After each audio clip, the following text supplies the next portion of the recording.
आपलं स्वागत आहे रिऊ मम्मा पापा या यूट्यूब चॅनलमध्ये. तर आमचा आजचा ब्लॉग आहे ट्रॅव्हलिंग ब्लॉग. आम्ही आता जात आहोत फिरायला मुंबईला. तर आमचा प्रवास स्टार्ट झालेला आहे. निघालेलो आहे रुही आणि रियांश मागे झोपलेला आहे. तर ब्लॉग सगळ्यांनी बघा. आता भेटू मुंबईला. आम्ही एवढे मेंबर निघालो होतो मुंबई जायला. रियांश तर एकदम खुश, अद्विक पण आणि माझी रुही पण. बघा आता आम्हाला उतरायचं आहे इथं खाली. आम्ही जाणार आहोत नाश्ता करायला गेलो होतो कारण सगळ्यांना भूक लागली होती. रियांश म्हणत होता मम्मा माझ्या पोटामध्ये चूहे दौड रहे है म्हणून आम्ही थांबलो होतो नाश्ता करायला. आम्ही गेलो होतो अधिक हॉटेलला नाश्ता करायला. की बघा आमची बच्चा पार्टी एकदम खुश कारण त्यांना भेटणार आहे आता स्वादिष्ट नाश्ता. एकच नंबर. सगळे खुश आहे नाश्ता करण्यासाठी. मी बघत आहे की आता काय खायचं स्वीटमध्ये. मला आवडला होता तिथील डार्क चॉकलेट केक, पण मी तो खाल्ला नाही कारण सकाळ होती. आणि तर आता आमचा नाश्ता झालेला आहे. आम्ही इथून आता पुढे निघणार आहोत.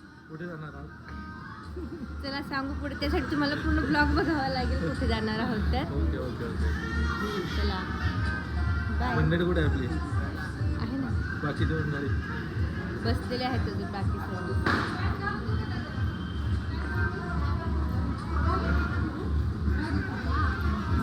बसलेले आहेत. आता नाश्ता झालेला आहे.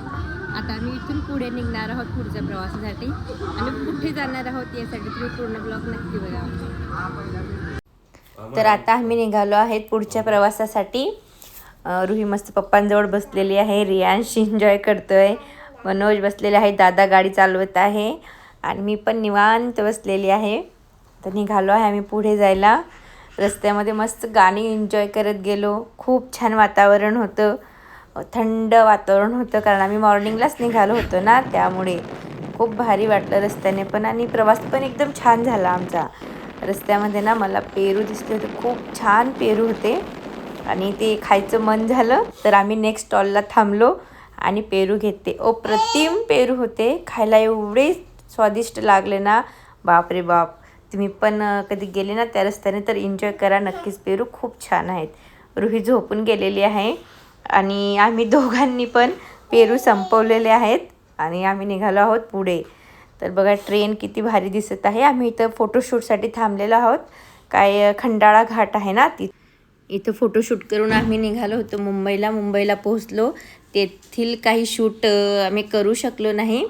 तर मी डायरेक्ट ज्या ठिकाणी जायचं होतं ना त्या ठिकाणचं शूट घेतलेला. हेलो गाइस, हमको बहुत गर्म हो रहा है बहुत ठंडा लग रहा है मुंबई में. हम जा रहे हैं अभी पैगोडा घूमने के लिए. आम्ही निघालो आहेत पॅगोडाला जायला. आम्ही गाडी साईडलाच पार्क केलेली आहे. तर आता आम्ही बोटने जाणार आहोत. बोटमध्ये खूप गर्दी होती तरी आम्ही कशी तरी जागा केली आणि बसलो. खूप एन्जॉय केला बोटमध्ये. खूप मज्जा आली. बघा लेकरं पण कसे बसलेले आहेत. तर आणि रियांशने तर खूप एन्जॉय केला. रियांशला खूप आवडला तो प्रवास. छान वाटत होतं खूप. बघा किती भारी वातावरण आहे. तर खूप मज्जा केली आम्ही नावमध्ये पण.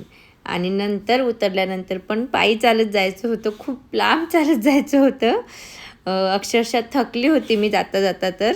तिथं फायनली पोहोचलो आम्ही पॅगोडा. बापरे अप्रतिम.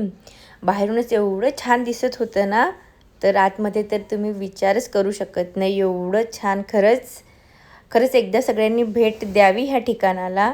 एवढं भारी. अरे बापरे एवढं मन प्रसन्न होते ना तिथं जाऊन. खूप तिथून निघावंसं वाटत नाही. आम्ही अक्षरशः ते बंद झालं तोपर्यंत आम्ही तिथंच थांबलो होतो. खूप छान. तेथील म्हणजे जे डेकोरेशन त्यांनी केलेलं आहे किंवा तेथील पूर्ण प्रवास वगैरे जाण्या येण्याचं खूप खूप खूप छान आहे. एकदा खरंच नक्की जावा तुम्ही. नक्की भेट द्यावा. खूप भारी वाटलं तिथं जाऊन. खूप म्हणजे खूप.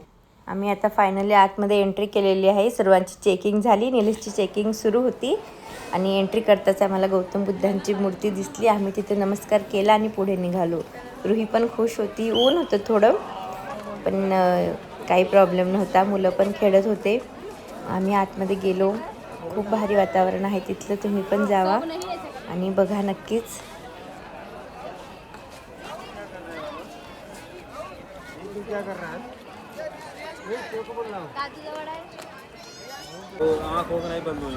फायनली आता आम्ही आलेलो आहोत वरती. बघा किती सुंदर आहे आणि किती मोठा पॅगोडा आहे. तर खूप छान भारी नक्षीकाम केलेलं आहे. तुम्ही जेव्हा स्वतः लाईव्ह बघणार ना तेव्हा तुम्हाला पण खूप भारी वाटेल बघायला. यश तर दमला आहे माझा, त्याला तहान पण लागलेली आहे.